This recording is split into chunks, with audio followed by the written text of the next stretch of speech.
If you want all the latest news of NBA 2K and also NBA in general, you should follow me on my Twitter account at PackHoopsYT.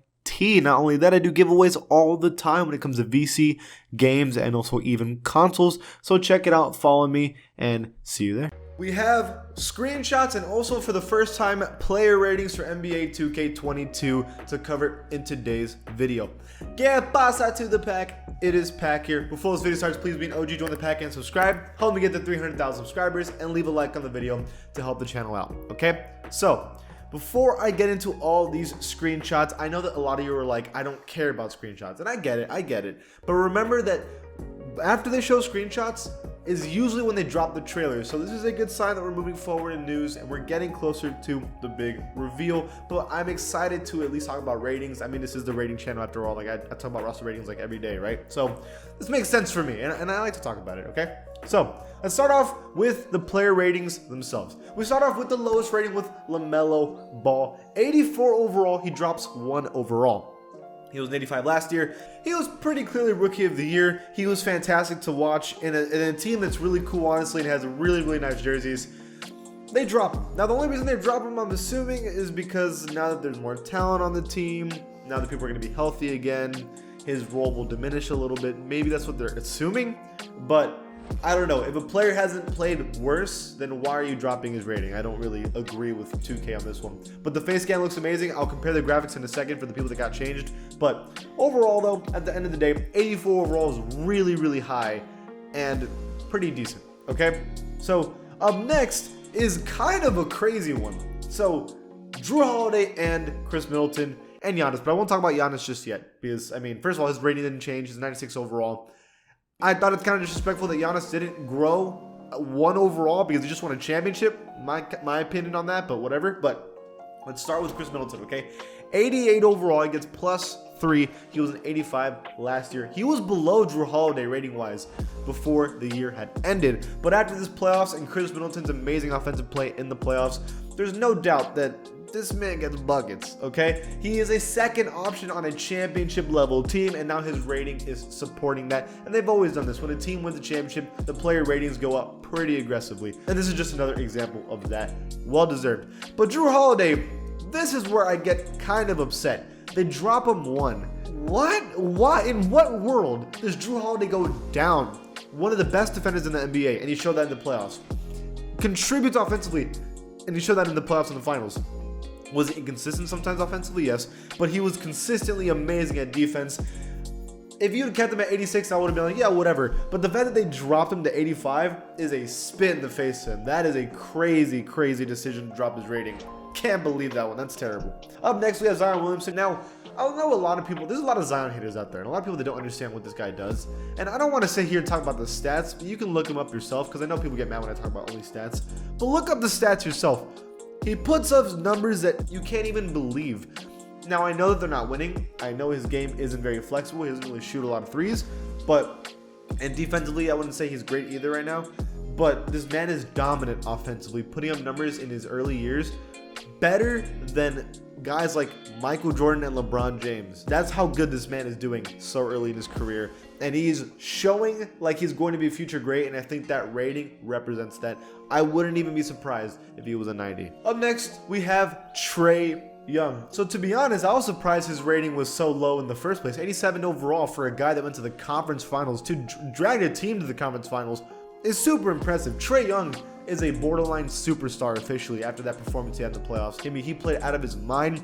I've never seen someone demand a pick and roll and control a pick and roll better than this man has. I mean, absolute domination last year. And he's not even a 90 overall is kind of crazy. I mean, obviously he's one of the worst defensive players in the league, but it doesn't change the fact that when you're this good at offense and playing that well against all these amazing teams, your rating should be that high. The face scan is awful, absolutely atrocious, but the rating itself deserved. Up next, we have Jason Tatum, 90 overall, no change. There's not really much to talk about. Jason Tatum's good, obviously. I think it's a good rating for him. There's not much else to say about him, but we'll talk about the face scan in a second. Same thing goes with Luka Doncic. I'm actually surprised they didn't upgrade his rating. He's a 94 overall this year and last year, but he's the cover athlete, so I thought they'd give him at least +1, like for sure, but they didn't, which is weird. And you can make the case that Luka Doncic maybe deserves to be a +1 because he's pretty damn good at basketball, but they keep him at 94, which is interesting. So Damian Lillard 94, that means Damian and Luka have the same rating. Face scan looks great. Rating is deserved. You could say he should be higher, and I think he puts up great numbers, but at the end of the day, winning goes into ratings, and he just isn't succeeding enough in the playoffs. So it just 94 kind of is what he needs to have, right? Now, Jokic, this one's going to be what I'm going to talk about for a little bit, because this one's kind of insane. 95. Why did it go down one? In what world does he go -1? The man won MVP last season. I know that they didn't win much last year, but to be fair, Jamal Murray was injured, right? Why does Jokic, the MVP of the NBA, go down? Doesn't make any sense. It literally doesn't make any sense at all. I'll explain the theory of probably why in a second, but like on paper, he shouldn't be going down at all. Now, face scan wise, everyone was saying that in what world does Jokic have that hairline? Like that's kind of mean, but at the end of the day, at least the face scan's better. It used to be a lot worse, so there's that. So Kevin Durant stays at a 96 overall. You could argue probably could go up, but at the end of the day, 96 would tie him as the best player in the NBA, so I think it's a pretty good rating. And then finally, it's Steph Curry, -1 as well. So he now is tied as the best player in the NBA with LeBron James, Kevin Durant, Steph Curry, and I believe one more, and Giannis, right? So that's 4 players that all have the best rating in the NBA with a 96 overall.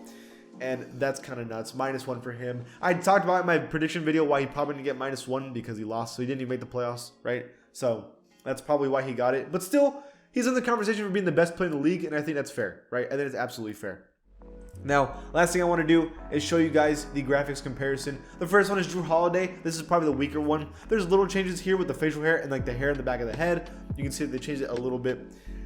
Overall, though, I think obviously the right looks a little better, especially the lighting. But at the end of the day, it's not too crazy of a change for Jrue Holiday. But the next one with LaMelo Ball, this one is insane. From compared to left and right, this will probably be the thumbnail. This looks amazing. Like he looks amazing on the right. I mean, absolutely night and day. The skin tone is like a lot brighter, which is how 2K should be this year because they made it very like monotone last year.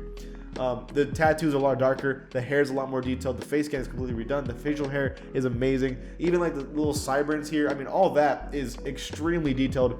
I'm really impressed. This is one of the most impressive face scans they've ever made, straight up. It makes the graphics on this here look amazing, right? And then finally, Jason Tatum.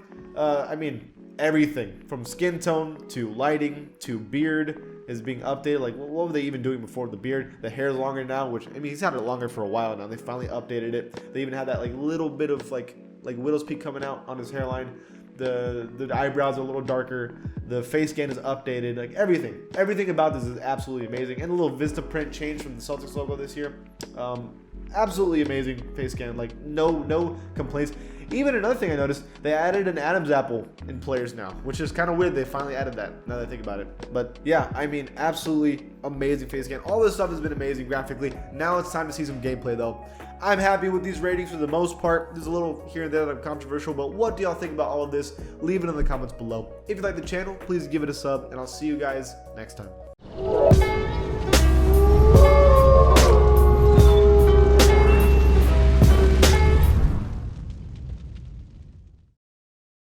If you want all the latest news of NBA 2K and also NBA in general, you should follow me on my Twitter account at PackHoopsYT.